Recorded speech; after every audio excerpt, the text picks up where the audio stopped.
Bonjour tout le monde. Alors, je vous ai fait une petite vidéo et à la fin de la vidéo, je maille sur le fait que c'est à l'envers. Pourquoi? Parce que quand je regarde dans mon téléphone, c'est à l'envers. Mais je ne me suis pas rendu compte qu'une fois que je publiais, c'était à l'endroit. Alors, oubliez où je vous où je maille sur le fait que c'est à l'envers. Vous zappez, vous essayez de pas y penser. Bon visionnage. Bonjour tout le monde. Alors, petite vidéo. Cette fois, pas face cachée. Vous n'aurez pas que mes mains. Bonjour Pixel. Euh, Simplement parce que quand je fais une vidéo comme ça, moi, c'est parce que j'ai quelque chose à vous dire. Et en règle générale, quand je parle aux gens, j'aime bien les regarder. Si j'ai quelque chose à montrer, je préfère faire les mains, tout simplement parce que c'est l'objet que vous devez voir. Et puis le reste, on s'en fout, quoi, tout simplement. Mais aujourd'hui, j'aimerais vous dire quelque chose par rapport à beaucoup de choses que j'entends. Je vois de plus en plus de youtubeuses qui culpabilisent parce qu'elles ont des kits chinois. Et ces kits, pour certains, sont des copies. Mais est-ce que vous êtes vraiment sûr de ce qui est une copie? Parce que je vais vous montrer quelque chose, ou plutôt essayer de vous démontrer quelque chose. Alors, moi-même, je suis une boutique. Vous êtes d'ailleurs dans mon magasin. Je crois que je vais lui donner ses bonbons parce qu'elle ne va pas me lâcher. Attendez 2 secondes. Alors, je disais donc, je suis une boutique et je devrais être la première à dire mon Dieu, la Chine nous envahit. Pas du tout, pas du tout. Parce que derrière tout ça, on ne sait pas les contrats qu'il y a. On ne sait pas ce qui se passe entre un créateur et un fabricant. Donc, on ne peut pas se permettre de décider pour eux. Vous êtes des acheteurs. Vous achetez ce qu'on vous présente. On vous présente des choses meilleures marché en Chine. Vous n'avez pas les moyens, vous achetez des choses meilleures marché chinoises. D'ailleurs, au jour d'aujourd'hui, qu'est-ce qui n'est pas de Chine, hein? On avait par exemple les lampes d'highlight, qui sont anglaises, qui étaient d'une qualité formidable. Franchement, il n'y avait rien à mettre devant, hein, surtout pour une brodeuse avec lumière du jour qui ne chauffait pas, etc. Et aujourd'hui, si on regarde dessous, c'est marqué Made in Chine. Donc, voilà. Donc, si les fabricants, voilà, hein, jouaient aussi le jeu, peut-être que les gens joueraient aussi peut-être plus le jeu. Et après, on part dans la politique, hein. Et ça, j'ai pas du tout envie d'en parler. Mais voilà, le libre-échange, etc. Pour ça, vous n'allez pas... Comment vous dire ça? Si vous avez, par exemple, votre beau-fils est technicien sur machine et travaille à Mulhouse, à DMC. Bêtement, parce qu'il y a les Chinois devancent le coton DMC, DMC doit licencier 50 personnes, hein, ou ils vont arrêter 50 machines, vont licencier 2 personnes, 2 techniciens. Et bêtement, un des techniciens, c'est votre beau-fils. Vous allez râler. Hein, pourquoi? Parce que votre beau-fils est au chômage, devra retrouver du travail, etc. Et vous allez vous monter contre, à la limite, toutes les breteuses qui implorent du fil chinois. Mais en même temps, c'est ni votre beau-fils, ni DMC qui est responsable de ça. Est-ce que c'est vous? Non plus. Parce que quand vous crevez de faim, quand vous avez quelqu'un, une famille qui a du mal à subvenir à avoir de la viande, par exemple, régulièrement dans son assiette, vous n'allez pas lui reprocher vous allez lui dire quoi? Qu'elle ne doit pas broder, parce qu'elle ne doit pas se faire plaisir, parce qu'elle doit d'abord mettre quelque chose dans son assiette? Jusqu'à une certaine limite, je dirais oui, mais quand même, hein, je pense que de se faire plaisir, c'est aussi quelque chose qui compte. Donc, c'est la faute de quoi? Des gouvernements qui font du libre-échange, etc., etc. Voilà, ok. Donc ça, je ne vais pas y revenir dessus, parce que franchement, voilà, c'est pas moi qui vais changer la politique des pays. Et c'est comme ça. Après, il y a aussi une autre chose.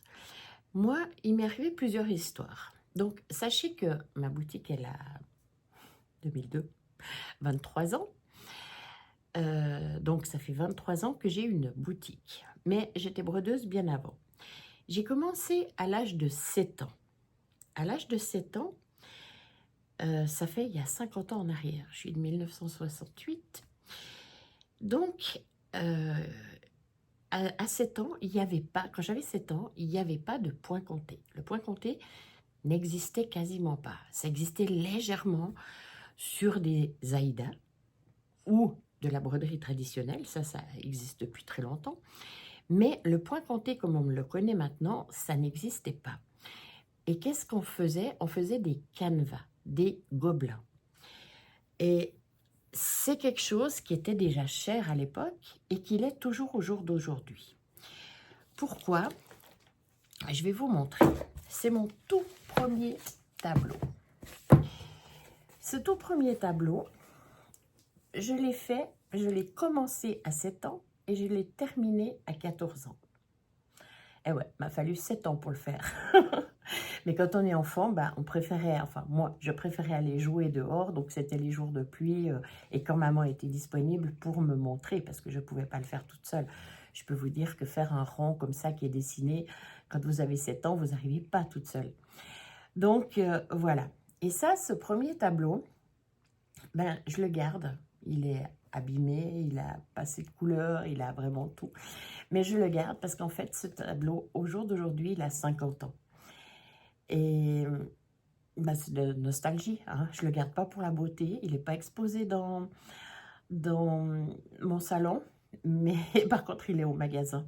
Mais voilà, je le garderai toujours. Et pour moi, c'est quelque chose de merveilleux. Parce que c'est quelque chose que j'ai fait. C'est le tout premier que j'ai fait. Donc, qui que ce soit, on ne dénigre pas une première broderie.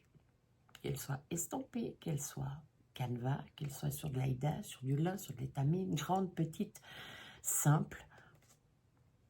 C'est quelque chose qui a beaucoup de valeur. Pour vous dire. En plus, on me l'avait encadré. Bref. Donc, voilà ma première broderie. Et ces gobelins, bah, c'est quelque chose qui coûte encore aujourd'hui très très cher. Pourquoi? Parce que c'est un canevas. Le canevas n'est pas vraiment cher. Attention, le canevas, c'est quelque chose... J'aime pas quand les brodeuses disent...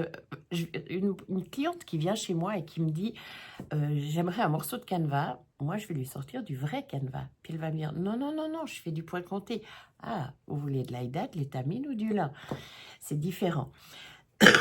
Mais le canevas, c'est vraiment autre chose. Je vais vous montrer, je fais une petite pause pour aller chercher justement du canevas.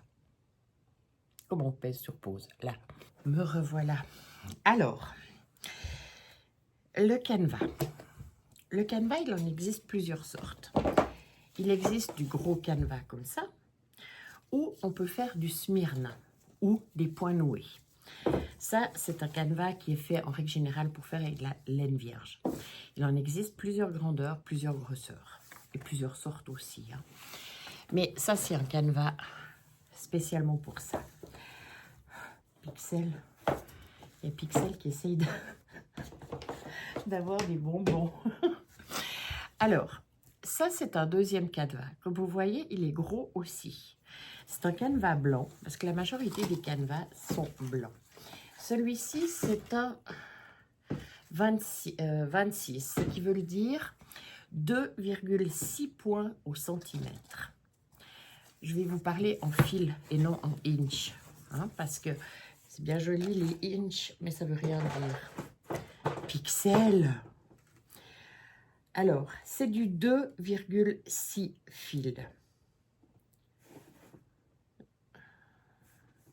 D'ailleurs, en inch, ça ferait du 7. Ouais, du 7. Mais qu'est-ce que ça veut dire du 7? Ça veut rien dire. Par contre, 2,6 fils, ça veut dire qu'on fait 2,6 points au centimètre. Bon. Donc ça, c'est une deuxième sorte de canevas. Mais il en existe aussi. C'est quand même une purge, hein. Après, c'est tout. Après, il n'y a plus de bonbons. Il en existe aussi du canevas, comme ceci, qui est très très fin. Celui-ci, c'est du 7 fils au centimètre. Ce qui veut dire qu'on fait 7 points sur 1 centimètre. C'est pour ça qu'on aime, nous, parler en fil et non en inch, parce que ça nous dit combien de points on fait sur 1 centimètre. Une 14 CT, vous ne faites pas 14 points, c'est une 5,5 fil, donc vous faites 5,5 points sur 1 centimètre, ou 55 sur 10. Et vous voyez la différence de canevas. Voilà. Donc, quand vous dites « j'aimerais un bout de canevas », il faut toujours préciser « on n'est pas devin ». Et tout est joli. C'est pas parce qu'il est plus gros que la broderie est moche, mais pas du tout. Déjà, il y a des gens qui préfèrent le plus gros. Pourquoi? Parce que elles n'ont pas les yeux ou elles n'ont pas l'intérieur qui va pour. Alors, pixel, maintenant, ça suffit. D'accord? Les bonbons chez Caché. Voilà. Bon. Donc, elles n'ont ni les yeux, ni l'intérieur qui va pour. Ou simplement, c'est des personnes qui ont un certain âge et qui ont envie de se faire plaisir encore. Pourquoi elles se feraient plus plaisir? Parce qu'elles n'arrivent plus à broder de la 12,6 fils. Non. Elles ont raison. Et on ne va pas leur dire que c'est moche. Elles ont passé un bon moment à broder. Et ensuite, il existe ce canevas-là. C'est un canevas qui est brun. Et ça s'appelle le canevas Pénélope. Le canevas Pénélope, non, c'est pas parce qu'on défait. C'est normalement le canevas qui est pris pour les impressions, donc pour faire les gobelins. Au jour d'aujourd'hui, je sais qu'ils prennent du canevas blanc, pas tous, hein. Certains prennent du canevas blanc et en imprimant le dessin, ils impriment en même temps le fond brun. Donc voilà, mais le vrai canevas à gobelins, c'est celui-ci. Et il n'existe qu'une seule grosseur de canevas Pénélope. Ce canevas, on le fait avec tout simplement un coton Rotormat ou de la laine. Normalement, c'est ce genre de coton-là. Comme vous voyez, c'est un coton qui est beaucoup plus épais. Comparé à un moulinet, il est beaucoup plus épais qu'un moulinet. Et il ne se dédouble pas. Enfin, si on peut le séparer en deux, mais c'est un calvaire à broder. Et on fait le demi-point. On ne fait pas le point de croix, sinon ce serait trop plein. On peut aussi faire les canevas avec de la laine. Et automatiquement, ça remplit aussi. Et c'est en demi-point. Au jour d'aujourd'hui, il y a des différences. Dans le temps, c'était demi-point, point final, on n'en causait pas. C'était comme ça. Au jour d'aujourd'hui, sur les étiquettes, on peut voir qu'ils mettent aussi le perlé 5 et le coton mouliné, entier bien sûr. À vous de voir ce que vous voulez faire. Moi, j'ai une dame au magasin qui fait des gobelins en point de croix, avec 2 fils de moulinet, tout simplement. Chacun fait ce qu'il a envie de faire. C'est ça qui est beau. Mais je voulais aussi vous parler d'autre chose par rapport à tout ce qui est copie. Êtes-vous vraiment sûr que c'est des copies? Moi, il m'est arrivé une petite chose. J'ai acheté sur Etsy un plan, c'était 56 positions du chat. Je l'ai acheté en toute bonne foi. J'ai payé ma fiche, enfin mon PDF. Et bizarrement, quelques mois après, je reçois un mail d'une personne qui me demande où j'ai acheté mon plan. Et puis, je lui donne le lien de la boutique. Et j'ai eu en réponse, « Bonjour madame, je suis le créateur et le concepteur de ces modèles. Je vous ai demandé ça parce qu'il y a beaucoup de copies qui tournent, etc. Et cette boutique-là a refait mes plans et les vend en son nom. » Voilà, alors bon, bien sûr, moi je peux rien y faire, hein. Moi je l'ai acheté mon plan, je n'y suis pour rien et je ne vais pas commencer pour chaque fois que je vois un modèle, aller voir qui est le créateur original, que peut-être je ne vais même pas trouver. Et je vais vous montrer quelque chose. Je vais vous montrer quelque chose qui va peut-être, où vous comprendrez mieux. Vous voyez ces kits de Vervaco? Ça vous dit quelque chose? Je suis sûre que vous venez de les voir passer, ces kits. Moi, ça m'a fait tilt quand je les ai vus. Il y a par exemple Kiki, la petite brodeuse, qui fait un sale avec ses modèles. Et ces modèles, vous les achetez au jour d'aujourd'hui sur Etsy. Alors chez moi, pour vous dire, ils sont soldés. Oh, j'ai plus les prix. Ils sont soldés parce que c'est des très vieux kits. Oui, la Nart avait fait ses kits il y a très très longtemps. Mais ces kits, ils doivent avoir une vingtaine d'années, je pense. C'est au début que j'avais le magasin, c'est dans les premiers kits que j'avais achetés. Et puis moi, au bout d'un moment, les kits que je peux plus voir, je les solde. Ils sont dans un panier au début du magasin, je les solde, je peux plus les voir. Mais bon, quand ça fait 20 ans, je trouve que voilà quoi. Donc, il se passe une chose. Est-ce que c'est une copie? Ben non, pas forcément. On ne sait pas, ce qu'on ne sait pas, c'est la confidentialité qu'il y a sur ces dessins.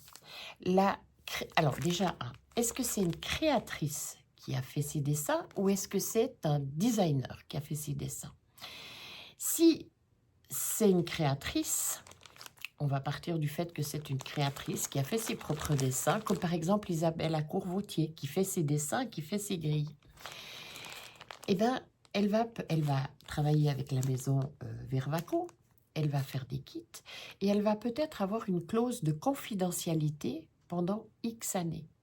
Peut-être 10 ans, peut-être 20 ans, peut-être 15, peut-être 5, etc. Et ensuite, elle reprend ses droits pour refaire ses plans. Et du coup, vu que Vervaco, ça fait, les a présentés il y a 20 ans en arrière, pendant 2-3 ans, vous, ça fait peut-être que, pour vous, c'est nouveau. Mais en fait, ça fait 20 ans qu'ils existent. Et la créatrice ressort ses modèles, se permet de revendre ses modèles qu'elle a créés en son nom, dans sa boutique Etsy. Et il n'y a aucune copie. Alors que si vous le voyez, quelqu'un qui ne connaît pas se dira il y a les plans sur Etsy, Vervaco a copié, ou l'inverse, la boutique Etsy a copié Vervaco, etc. Donc, on ne sait jamais, jamais ce qu'il y a derrière. Donc, quand vous voyez un modèle, ne criez pas au loup tout de suite. Hein. Alors, oui, on sait, il y a des créatrices qui créent elles-mêmes leur propre modèle. Ça, c'est clair et net, on le sait, et elles sont copiées. Mais il y a les autres que vous ne savez pas derrière. Si c'était pour créer ce kit, si le dessin a été pris, un dessinateur qui l'a fait, qu'est-ce qui vous dit qu'il n'a pas vendu les droits de son dessin à plusieurs personnes? Je vais vous chercher encore quelque chose. J'étais vous chercher, à l'entrée de mon magasin, j'ai ça. Je pense que beaucoup d'entre vous reconnaissent. C'est une fiche de Rosebuzz de dessin de Régine Dessine. Alors, j'ai pris celui-ci parce qu'il est suisse, il faut être chauvin jusqu'au bout. Alors, qu'est-ce qui se passe? On sait, sur YouTube, on sait qu'Anaïs a acheté le modèle à la créatrice pour en faire une grille de broderie. Mais maintenant, imaginez une chose. Imaginez que quelqu'un qui accompagne une brodeuse, qui rentre dans le magasin, puis c'est la grande-tante de Madame Régine. Puis elle voit ça, puis elle dit, mais non de bleu, c'est à ma petite nièce ça, c'est son dessin, mais qu'elle dise rien. Elle se taise. Elle dit rien, elle va en parler à ses copines, à 20 de ses copines. Et dans ses copines, elle va dire, mais tu crois qu'il faut que je dise à Régine que j'ai vu ses dessins transformés en grille et tout. Alors, il y a 10 de ses copines qui vont lui dire, ah, tais-toi, ça sert à rien. Puis 10 qui vont lui dire, oh, bah si, moi je serais toi, je lui dirais, parce que ça peut lui rendre service quand même, on lui pique son dessin, etc. Le temps que la grande-tante le dise à Régine, tu te rends compte, j'ai vu ta grille en dessin, et que Régine lui réponde, oui, oui, mais c'est normal, j'ai vendu mon patron pour qu'elle puisse en faire une grille. Il y a combien de personnes qui vont crier au vol et qui vont peut-être traiter Anaïs de voleuse alors que ce n'en est pas une, mais alors pas du tout, au contraire. Mieux que ça, on ne peut pas faire. Donc, vous voyez, ça va très très loin. On ne sait pas ce que les créateurs font de leur modèle. On ne sait pas si c'est avec leur autorisation ou sans leur autorisation. Donc, on n'a pas à juger ça sans savoir la base. Et ça, c'est pour moi, je trouve que c'est important parce que je vois de plus en plus de youtubeuses qui se disent oui, je sais, c'est une copie, machin. Alors oui, j'ai des remords à cause de ça. Non, j'ai pas de remords parce que j'ai quand même acheté, etc. Bref. Bref, c'est désolant, je trouve. On est là pour parler broderie, on n'est pas là pour parler de copie ou de culpabilité, etc. C'est pas ça qu'il faut faire. Donc, vous voyez comme ça peut aller très loin en partant d'une chose très petite. Voilà, tout simplement. Et c'est une petite vidéo que j'avais envie de vous faire parce que pour moi, je trouve que c'est important que tout le monde puisse broder, que tout le monde brode avec son âme, conscience et porte-monnaie. Au jour d'aujourd'hui, on est dans une société qui malheureusement favorise les produits étrangers au lieu de favoriser les produits de notre propre pays. Mais encore une fois, voilà, chacun fait ce qu'il a envie de faire. Ce n'est ni à nous de juger. Par contre, c'est vrai que niveau copie, il n'y a pas que les sites chinois. Il y a énormément aussi dans les clubs, dans Facebook, dans plein de choses. Il y en a combien sur Facebook, vous mettez un modèle qui va vous demander « Oh, je pourrais avoir la grille. » Non, tu l'achètes la grille. Voilà, c'est tout. C'est comme ça. On ne peut pas tout donner aux gens. Il y a des créateurs qui font des grilles gratuites. On trouve énormément de grilles gratuites au jour d'aujourd'hui sur beaucoup de sites des propres créateurs. Dans tout, que ce soit de la traditionnelle, du black work ou du point de croix. Il y a des gens qui s'amusent aussi à dessiner des petits dessins, des petites grilles gratuitement. Donc, il y a assez de grilles gratuites. Et voilà, moi, je n'aime pas les photocopies. Enfin, alors attention, je fais des photocopies de toutes mes grilles parce que je ne travaille jamais sur un original. Jamais. Même si je sais que je ne referai jamais 2 fois le même dessin, c'est pas vrai parce que j'en ai refait des fois plusieurs fois, mais disons que je referai rarement 2 fois le même dessin, je garde toujours l'original. Voilà, c'est comme ça, mais ça c'est moi, point. Bon, en même temps, j'ai aussi la chance d'avoir une photocopieuse derrière moi qui est de qualité. Bah oui, j'ai quelques petits avantages ayant un magasin. Mais quand même, hein, j'ai droit aussi. Donc voilà. Alors, que vous dire? Eh ben, j'ai un blanc parce que je ne sais plus quoi vous raconter. J'avais plein de choses. Hein. J'ai marqué des trucs, des penses bêtes.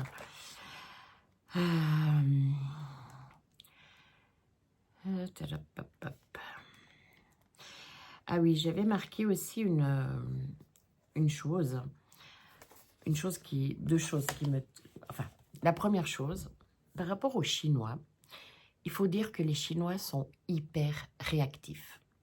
C'est vrai, on peut pas le nier. Si vous avez regardé les sites chinois, vous aviez les premiers sites, hein, je ne vais pas les nommer, mais enfin, vous avez beaucoup de sites. Par exemple, tout à coup, il y a eu des broderies à perles qui sont sorties. Il y avait 1, 2, 3 modèles. Et quand les youtubeuses ont commencé à parler broderie perles, que des gens derrière ont acheté des broderies perles, il y a eu une quantité de motifs avec broderie perles, très très vite. Ils ont une réaction, les Chinois, qu'il faut leur laisser, qui est vraiment hors concurrence. regardez, moi je suis épatée. Je viens de voir plusieurs vidéos avec Painting Cross Stitch. Et j'ai vu la qualité de ces ouvrages, de ces impressions plutôt. Alors j'ai été voir, parce que par curiosité, moi je vais toujours voir les choses, parce que j'aime avoir mon propre avis. Et j'ai pris un petit kit. Où est-ce qu'il est? Il est là. J'ai pris un petit kit, parce que je voulais tester. J'aime me faire mon propre avis. Et en effet, que voulez-vous que je vous dise? Franchement, vous voyez la qualité? Je suis désolée. C'est du parfait. Franchement, c'est du parfait. C'est pas trop fort. Il n'y a pas de peinture qui a dégouliné. Il n'y a pas de... C'est très compréhensif. Les signes sont bien faits. En tout cas, sur celui-ci, je dirais qu'il n'y a pas de signes proches identiques. J'ai rien à dire. Et ils ont tout de suite, ils vous ont entendu. Quand vous parliez de dégoulinage, de flou, de mal fait, parce que, enfin bref, etc., ou de chaleur, je ne sais quoi, enfin bref, vous avez parlé de beaucoup de choses aussi. Et qu'est-ce qu'ils ont fait? Peut-être pas tous, mais en tout cas, eux, comment on dit? Ils ont tout de suite réagi à ça. Et ils ont fait des sigles plus simples, plus nets, plus clairs, plus faibles. Et il y a aussi une chose que je viens de remarquer dernièrement. Il y a Indigo, c'est moi, qui a fait son floss tube. Et dedans, elle présente... Qu'est-ce qu'elle présente, au fait? Attendez que je réfléchisse. Un petit oiseau avec un bonnet, qui est juste magnifique, entre parenthèses. Et ce petit oiseau... elle a brodé le bonnet et elle dit il est beaucoup plus clair que sur l'image. Donc on sait que les images qu'on voit sur tous les kits, hein, européens, chinois, africains même, j'entends par là, ils ont tous l'image plus foncée. Pourquoi? Parce que les imprimantes impriment sur papier beaucoup plus foncé que sur une toile. Et un plan de broderie va pas trouver... Il y a 500 couleurs dans DMC. Donc, vous n'allez jamais être pile poil juste. Donc, en fait, ce qui se passe, c'est que ils ont tout de suite réagi aussi. Et ils ont fait les couleurs plus claires. Ils ont pris, je pense, des tons en dessous. Alors que j'ai beaucoup entendu de celles qui brodaient et qui disaient « Ah, le visage, il est trop foncé, c'est pas du tout ça par rapport à l'image, etc. etc. » Et là aussi, ils ont réagi. Alors qu'en Europe, quand on dit quelque chose, et là je peux vous dire que je suis bien placée pour le savoir, quand on dit quelque chose, mon Dieu. Alors, ah oui, oui, on a pris note. Alors déjà, la première fois, la secrétaire, elle a perdu le papier. Ensuite, il faut avertir Paul. Paul, il doit avertir Jean-Jacques. Et Jean-Jacques, il faudra qu'il dise ça à Bernard. Et une fois que Bernard a enfin eu le message... Ah oui, il faut faire un colloque. Pour qui ça va le colloque? Ah, vous pouvez pas la semaine prochaine. Ah, toi, t'es pas là cette semaine. Ok. Oh, ben, dans un mois, on a trouvé une date. Un mois après, voilà, le colloque est enfin fait. Ils peuvent enfin en discuter. Mais après, il faut que tout le monde soit d'accord. Il faut que ça passe dans les ateliers. Il faut que ça... Alors, moi, je vous dis franchement, on n'est pas réactif, en effet. Et s'il y a des marques qui voient cette vidéo, eh ben, prenez-en de la graine. Parce qu'en Europe, on n'est pas du tout réactif. Il y a beaucoup trop d'administratifs, de papier derrière. Alors, c'est peut-être pas de leur faute, hein. Peut-être encore une fois, c'est nouveau les gouvernements avec les normes, les papiers, les trucs à remplir. Enfin bref. Mais en attendant, c'est comme ça.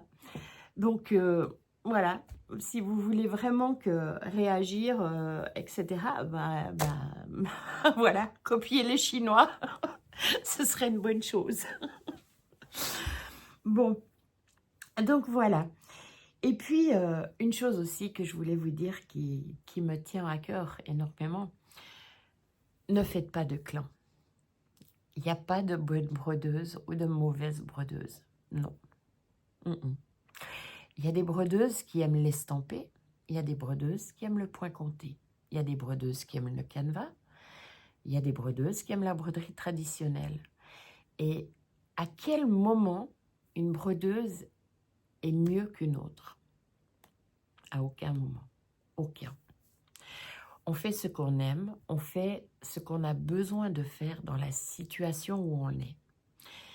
Personnellement, vous savez que moi, je préfère le point compté. Pourquoi je préfère le point compté? Parce qu'au jour d'aujourd'hui, j'ai fait énormément de gobelins. Ah ben, attendez, j'en ai un là. Je vais vous le montrer, celui-là. Vous voyez? C'est vraiment pas facile, face cam. Vous voyez ce gobelin? Donc, vous voyez la grandeur qu'il est? J'en ai fait des gobelins. J'en ai fait énormément. Je n'aime plus faire les gobelins au jour d'aujourd'hui. Peut-être qu'un jour, ça reviendra. Mais pour le moment, j'aime plus. Et c'est pour moi plus facile de faire un point compté où il y a 4 croix noires à faire plutôt qu'un dessin où on se dit je fais le point noir ou je fais le point blanc. En fait, voilà, c'est moi. Donc, toutes les motifs qui sont pleins, j'ai beaucoup plus de mal à les faire. Pourquoi? Parce que je préfère des trucs vides. Mais ça, par exemple, c'est un motif qui a du vide. C'est pas un motif plein. Donc, voilà, j'aime bien. Après, je suis une fanat. Alors, moi, j'aime l'étoile de lin. J'aime l'étoile de lin. Pourquoi? Parce que l'étoile de lin est plus légère que l'étamine, même si elle est plus irrégulière, quoique avec la Zweigart, franchement, il y a très peu d'irrégularité. Mais voilà, mais c'est moi. Voilà, j'aime bien. Mais j'adore aussi broder de l'Aïda. D'ailleurs, ma grande couverture de 2 mètres, là, enfin, un couvre-lit de 2 mètres que je suis en train de faire, il est fait sur de l'Aïda. Ça va dépendre du motif, ça va dépendre du rendu, ça va dépendre de beaucoup de choses. Mais c'est pas parce que je fais du lin que je suis meilleure que une qui fait que de l'Aïda. Pas du tout. Pas du tout. J'ai une de mes clientes qui fait que de l'Aïda, mais si vous voyez les beautés qu'elle fait, mais c'est magnifique. C'est juste magnifique. Et une fois au mur, ça ne se voit pas. Ça ne se voit plus. On ne voit plus la toile qui est derrière. Pourquoi? Parce que c'est le motif qui doit se voir. Si vous faites un tableau, si vous faites une broderie que vous voulez encadrer, c'est le modèle que vous voulez voir. Ce n'est pas la toile qui est derrière, sinon vous encadrez un bout de toile, puis c'est tout. Vous voyez?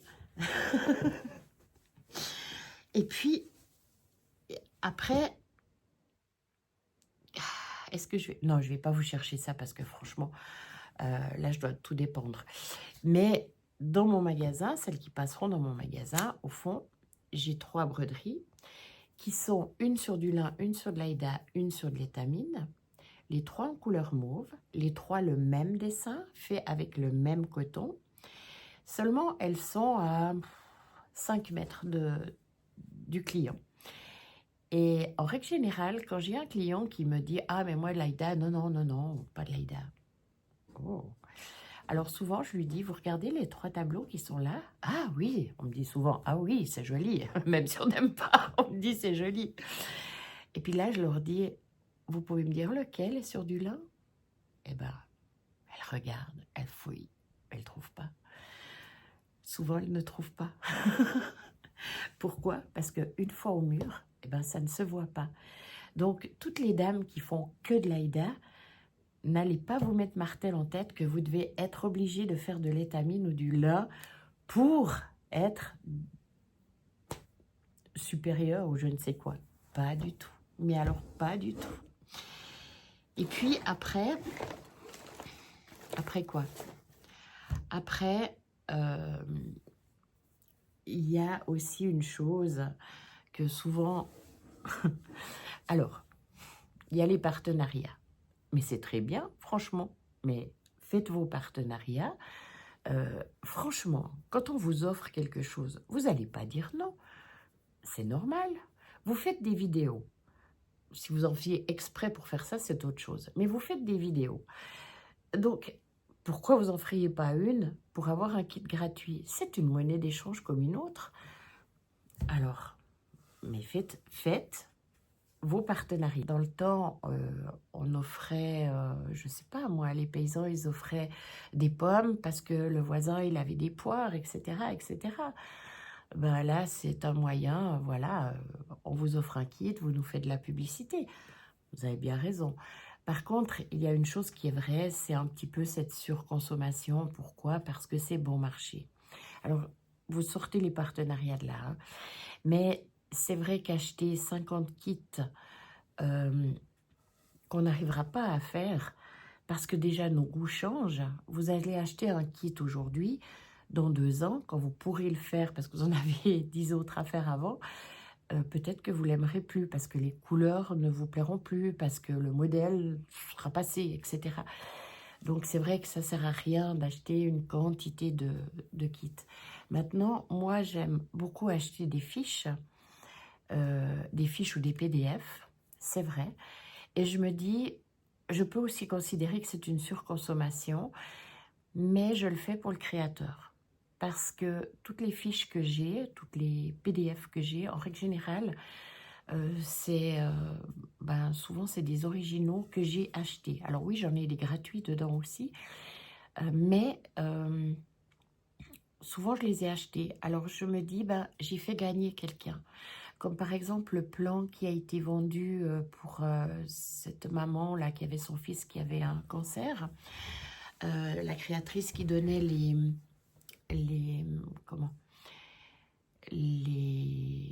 qui donnait quoi au fait? Laurence, concentre-toi. Qui donnait les revenus qu'elle allait toucher à cette maman. Et ben je l'ai acheté. Je l'ai acheté parce que je me suis dit, c'est quelques francs que cette personne aura de ma part. Je ne la connais pas, mais voilà. Et ben c'est pareil pour une créatrice. Que ce soit Isabella Courvautier, Madame Lafay, pardon, Jardin Privé, etc. Derrière, il y a des gens, il y a des humains qui ont besoin de gagner leur vie. Et puis voilà, moi j'achète des grilles. Ça ne me prend pas de place parce que c'est souvent des PDF ou des plans, donc c'est pas des kits. Mais par contre, je ne vais pas acheter pour toutes les grilles tous les cotons qu'il faut. Parce que je sais que mes cotons vont se dégrader, premièrement. Parce que la fiche, je ne pourrais pas la faire tout de suite. Je sais aussi que... Comment qu'est-ce que je voulais dire? Que j'ai pas les moyens. Hein. Oui, j'ai un magasin, mais je dois aussi acheter mes produits. Hein. Même si c'est vrai que je vais les payer moins cher que vous, c'est normal. Voilà. Après, toutes les merceries... Ah oui, ça me fait penser à un truc, ça. Toutes les merceries peuvent pas, par exemple, offrir les frais de port. Pourquoi? Parce que ces frais de port, ils sont réels, ils sont bien là. Et ces frais de port, faut bien que quelqu'un les paye. Et par exemple, si je prends pour la Suisse, je ne vais pas parler pour la France, parce que vous avez différents envois qui sont totalement différents. Mais par exemple, si moi j'envoie un colis, c'est 10 francs. Ça me coûte 10 francs. Je peux passer par la poste, mais même en courrier A par la poste, avec la conjoncture actuelle où ils ont fermé des postes et c'est plus que des succursales, il faut que j'aille avant 3 h l'après-midi, parce que si je vais après, ça part de toute façon que le lendemain, enfin bref, comme du courrier B. Chez nous, on a A et B. A, c'est censé être livré le lendemain. B, ça peut mettre jusqu'à 7 jours. Donc, je ne suis pas gagnante de passer par la poste. Déjà, je dois prendre ma voiture, aller jusqu'à la poste et revenir. En plus, c'est pendant les horaires de mon magasin où je travaille. Donc, c'est merdique. Donc, moi, je travaille avec la maison DPD. On n'allongera pas là-dessus. Mais en attendant, ils viennent me chercher les colis. Ils sont censés être livrés le lendemain. Et alors bon, après, voilà, c'est nouveau toute une politique avec les livreurs qui sont pas... voilà, mais je peux pas tout gérer. Hein. Alors, voilà, moi je travaille avec cette maison-là. Mais ces frais de port, ils sont bien réels. Et si je compte pas les frais de port, ils sont de ma poche. Ça veut dire sur la marge que je me fais. Et je peux vous dire que si vous vendez 10 cotons en un jour, ben, votre marge, elle n'est pas là. Hein. Vous n'allez pas faire beaucoup de chiffres. Une mercerie en Europe va payer plus cher ces cotons que vous les achetez en Chine.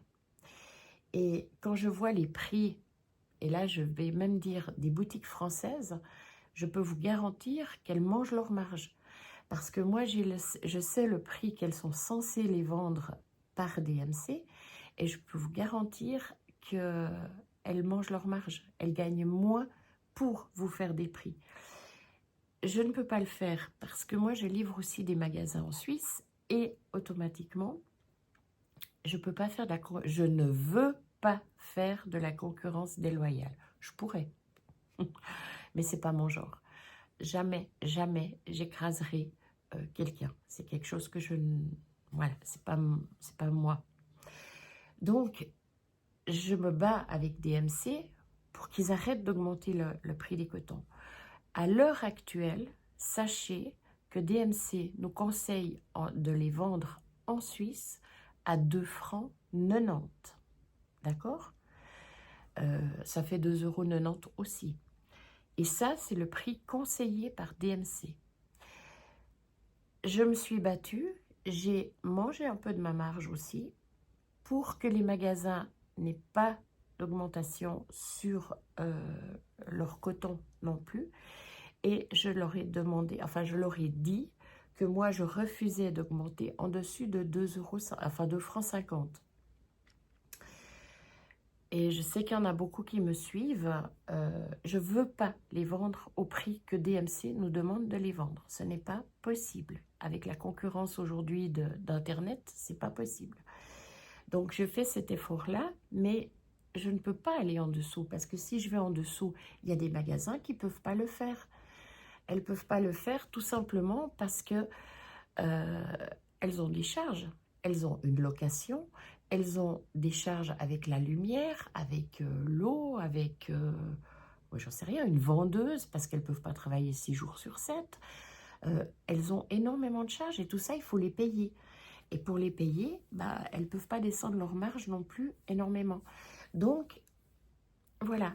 C'est pour ça que les cotons en Suisse, pour la bonne majorité, vous les trouvez encore à 2 francs 50. Mais sachez que normalement, elles sont 2 francs 90. Et si on réfléchit, par exemple, le coton Tela Artis, que je vous ai présenté dans une vidéo, ce coton, il est 3 € sur leur site, 3 $. Bon, entre parenthèses, c'est pratiquement pour tout du 1 pour 1. Hein. Je dis bien pratiquement. Mais ça veut dire 3 francs. Alors, DMC devrait être de 90, le coton Tela Artis est 3 francs. Franchement, vous voyez ce que je veux dire? On crie que c'est cher, mais voilà quoi. Après, je voulais encore vous dire une chose. Ah oui, j'ai entendu un Indigo qui disait par rapport à Fairy Piping que le coton c'est du coton égyptien et qu'il ressemblait beaucoup au DMC. Et alors, je n'ai pas la certitude, je vais dire que je suis à 90% sûre, mais pas 100%. Donc, il y a une petite marge d'erreur. Je pense, en effet, que dedans, c'est réellement du coton DMC. Donc, ce qui veut dire que cette marque travaille avec le vrai coton DMC. Et on sait que le vrai coton DMC est fait à Mulhouse. Tout est fait à Mulhouse. Pour tous les pays, il est teint à Mulhouse. Après, c'est une loi des marchés que je vais... Mais disons, si on va sur leur site et puis qu'on va dans les dernières pages, on voit des très grands tableaux qui sont quand même autour des 200 € ou 200 $ ou 200 francs, enfin bref. Pourquoi? Parce que le fil est de qualité derrière. Et ce n'est pas le coton écologique, c'est le coton égyptien. Après, c'est aussi une histoire de goût. On préfère le coton écologique, on préfère le coton égyptien. C'est deux choses qui sont totalement différentes. J'essayerai une fois vraiment de me renseigner quelle est la vraie différence, on va dire technique. La seule chose que j'ai pu pour le moment savoir, c'est que le coton égyptien est d'une meilleure qualité. C'est tout. C'est tout. Meilleure qualité en quoi? Je ne sais pas. Est-ce au lavage? Est-ce à la teinture? Est-ce à l'usure? Est-ce avec les années? Je ne sais pas. J'avoue que je n'ai pas posé ces questions-là. Donc voilà. Mais voilà pourquoi ces kits sont peut-être aussi un petit peu plus chers parce que dedans, c'est du vrai coton DMC. Le coton DMC est en effet teint à Mulhouse et ensuite vendu dans chaque pays. Même le coton américain, qui est moins cher, vous le trouvez, il est teint à Mulhouse. Après, il y a des conditions avec les pays qui ne nous regardent pas.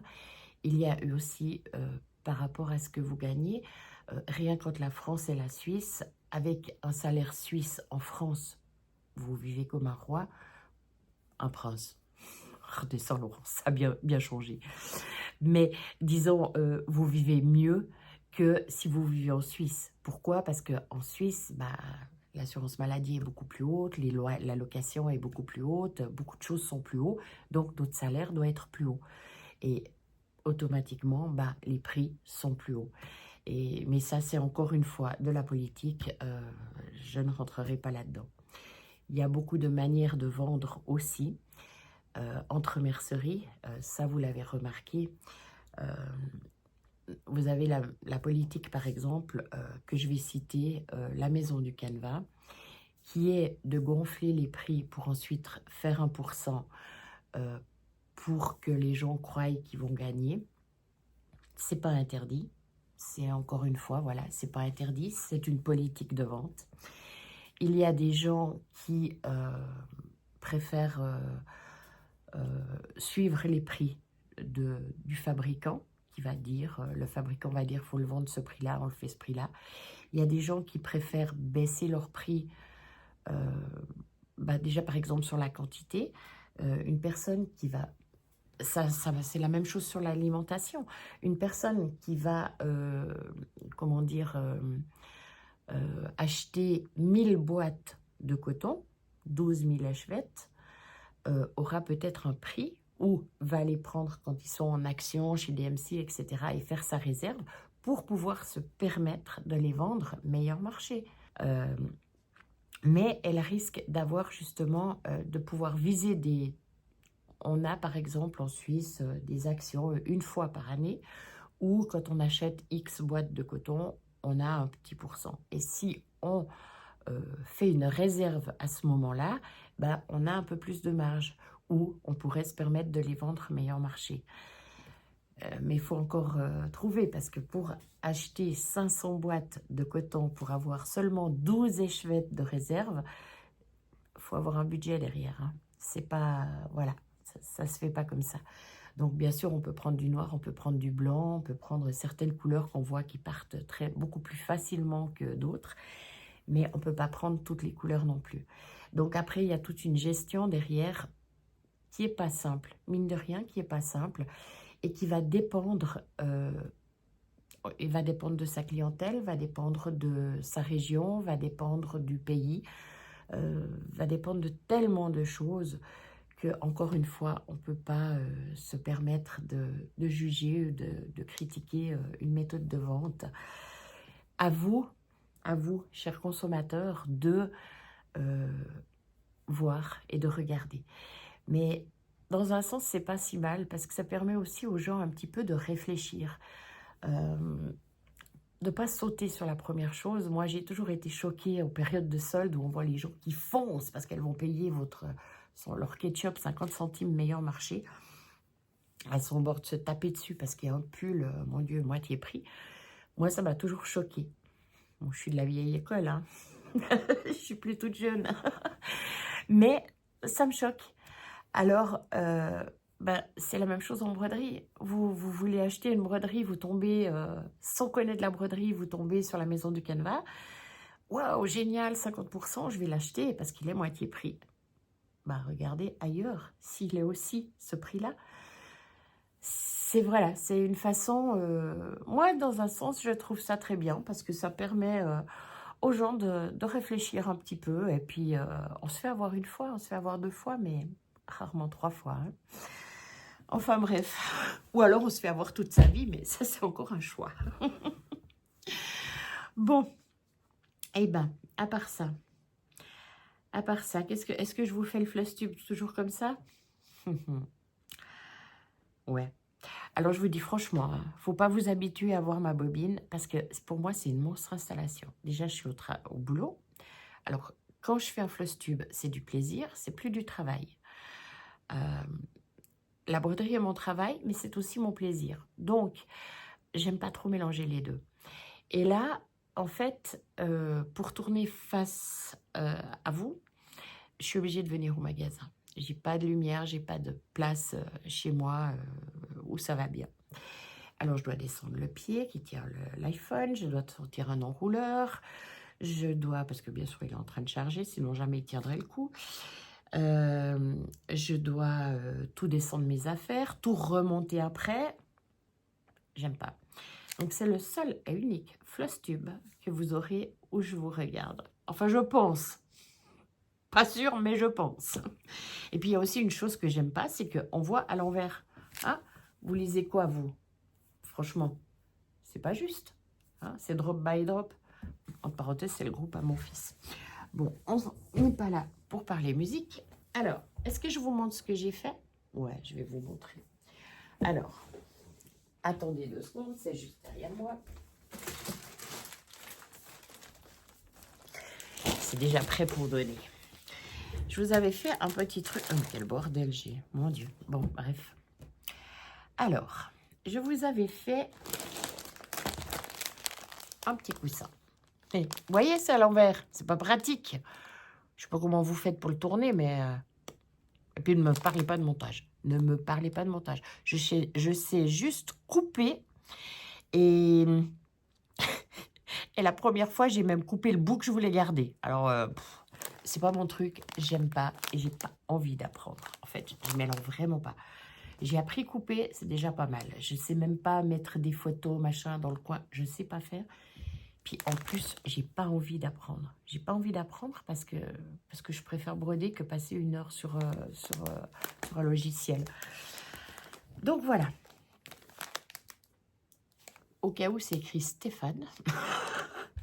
Un coussin à l'envers. Ensuite, le petit Emma, aussi à l'envers. Ah, ah. Voilà. Ah, puis en plus, il y a le papier. Alors oui, je les ai emballés dans un papier comme ça, parce que quand j'offre des coussins, j'aime bien qu'ils soient propres. Donc, le petit Emma qui est fini, avec des petits cœurs derrière. Stéphane, un comme ça. Et j'ai fait cette petite broderie pour la personne qui était avec moi quand ça allait très mal. Et c'est con, hein, franchement. Pour une personne exceptionnelle. J'aime vraiment pas face cam. Vraiment pas. Bon, bref. Alors, voilà la petite girafe. Et puis là, j'ai mis tout simplement un petit nœud avec un reste d'Aïda et une petite girafe en bouton qui je trouvais très marrante. Donc voilà, donc je me réjouis de lui les offrir. Et puis, normalement, je voulais pas faire de trucs avant le mois de septembre. Hein. Mais bon, les coussins sont encore là. Et puis, là, qu'est-ce que j'ai fait? Ben, vous voyez, j'ai aussi fait quelque chose en estampé. Et franchement, ça m'a ressauvé de la broderie. Parce qu'autant j'aime broder, autant durant cette période, j'ai pas pu broder. J'avais la tête ailleurs, je faisais 10 points, genre je faisais 15, genre je faisais 5. Donc, j'ai pas pu broder. Et du coup, j'ai fini mon estampé. Et ça m'a vraiment, vraiment aidé. Parce que je n'avais pas besoin de réfléchir, j'avais pas besoin de me concentrer. Je savais que je faisais la couleur orange, etc., etc. Et franchement, bon, il n'est pas si moche. Hein? Moi, j'aime bien. Oh non, il n'est pas si moche, il est joli même. Franchement. Par contre, c'était de la 11. Alors, c'est vrai que j'ai un petit peu plus de mal. Alors, toujours à 2 fils. Hein. Moi, jamais je broderai de la 11 à 3 fils. Non, non, non, non. Mais franchement, ça m'a beaucoup, beaucoup aidé. Et ça m'a permis de me remettre, comme on dit, le pied à l'étrier. Je suis aussi en train de faire le fil de Saria, la sorcière. Alors, comme vous savez, dans le temps, je me considérais comme mono en cours. Mono en cours est presque un petit peu... c'est un terme qui ne me convient plus parce que j'en ai 3. Enfin, j'aime bien faire les salles, je trouve ça super sympathique. Mais en même temps, j'aime pas en avoir trop parce que je préfère avoir qu'un en cours. Alors, voilà où j'en suis. Bon, c'est clair que je ne vais pas vous le repasser, hein, franchement, au milieu d'un ouvrage. Donc voilà. C'est sur un lin. J'avais marqué ça quelque part, il me semble, parce que franchement, je ne retiens pas. J'ai foutu loin la feuille. Sacré putabise. Ben ouais, j'ai foutu loin la feuille. Donc c'est un lin rose marbré. Et c'est le S352. Ouais, le satin de DMC. Ce que vous appelez des fois fil soyeux. Fil soyeux, c'est du satin. Parce que le fil de soie, c'est autre chose. Alors, le fil de soie à broder, c'est juste quelque chose de merveilleux. C'est doux, ça glisse. Mais ça glisse dans le bon sens du terme. C'est pas des serpents. Enfin bref. Mais en même temps, moi, j'ai beaucoup de mal pour toute la conception. C'est-à-dire que je suis une grande... j'aime énormément les animaux. Les animaux, c'est ma vie.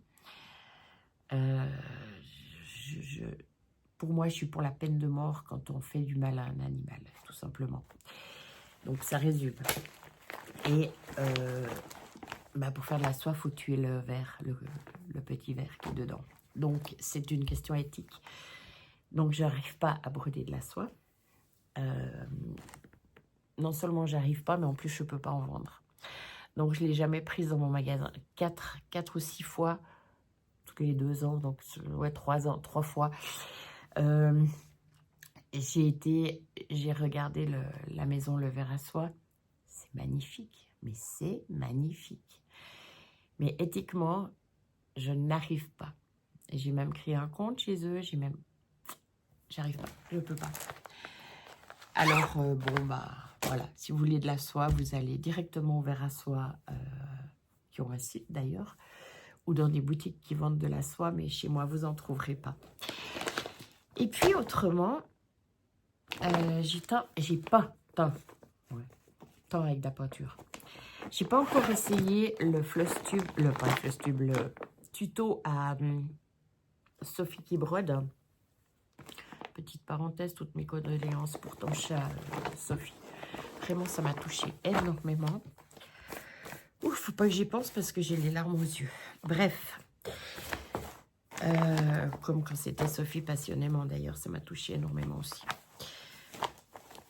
Passons à autre chose. Donc, j'ai repris de la peinture que j'ai diluée dans de l'eau chaude et que j'ai testé. J'ai fait quelque chose. Vous savez, je fais le bateau. Vous savez, celui-là, là. Celui-là, là. Le bateau. Je l'ai commencé il y a un moment. Hein. Et je suis en plein dessus. Donc, pour vous montrer ce que j'ai fait. J'ai rien rebrodé depuis. Hein. En fait, voilà.